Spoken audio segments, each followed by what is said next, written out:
Saudi আরবে জেদ্দায় mega developer দার আল আরকানের আন্তর্জাতিক শাখা দার গ্লোবালের সঙ্গে মিলে বিলাসবহুল একটি ট্রাম্প টাওয়ার নির্মাণের পরিকল্পনার কথা জানিয়েছে ট্রাম্প অর্গানাইজেশন।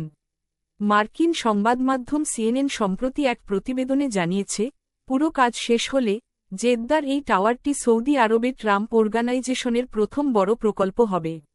ট্রাম্প অর্গানাইজেশনের এক্সিকিউটিভ ভাইস প্রেসিডেন্ট এবং যুক্তরাষ্ট্রের সাবেক প্রেসিডেন্ট ডোনাল্ড ট্রাম্পের ছেলে এরিক ট্রাম্প এক ঘোষণায় বলেছেন, মধ্যপ্রাচ্যে আমাদের উপস্থিতি বাড়াতে এবং দার গ্লোবালের সঙ্গে দীর্ঘস্থায়ী সম্পর্কের মাধ্যমে এই অঞ্চলে ট্রাম্প টাওয়ারের সমমানের বিলাসিতা নিয়ে আসতে পেরে আমরা রোমাঞ্চিত। দার গ্লোবাল বলছে, এ প্রকল্পটি সৌদি আরবের বিলাস বাজার এবং আন্তর্জাতিক বিনিয়োগকারীদের লক্ষ্য করে নির্মিত হতে যাচ্ছে।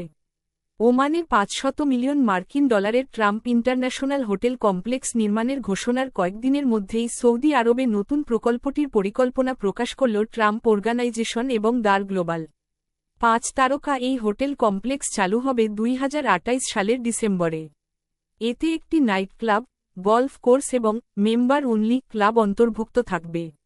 ট্রাম্প অর্গানাইজেশনের মালিকানাধীন না হলেও হোটেলটির জন্য লাইসেন্সের অধীনে ট্রাম্পের নাম এবং লোগো ব্যবহার করতে সম্মত হয়েছে দার আল আরকান। তবে সিএনএন বলছে, সাবেক প্রেসিডেন্ট ডোনাল্ড ট্রাম্প ক্ষমতায় ফিরলে মধ্যপ্রাচ্যে ট্রাম্প অর্গানাইজেশনের এসব নতুন প্রকল্প ভূরাজনৈতিক স্বার্থের সংঘাত নিয়ে উদ্বেগ বাড়াতে পারে।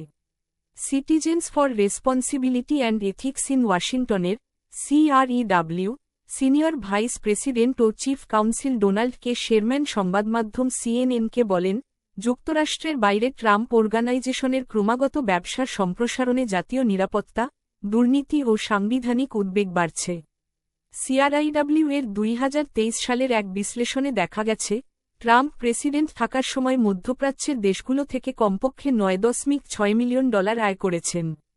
ট্রাম্প অর্গানাইজেশন মূলত ব্যক্তিগত ট্রাস্টের মালিকানাধীন। সাবেক মার্কিন প্রেসিডেন্ট ডোনাল্ড ট্রাম্পের একমাত্র সুবিধাভোগী। পারিবারিক ব্যবসা পরিচালনা করেন ট্রাম্পের ছেলে ডোনাল্ড ট্রাম্প জুনিয়র ও এরিক ট্রাম্প।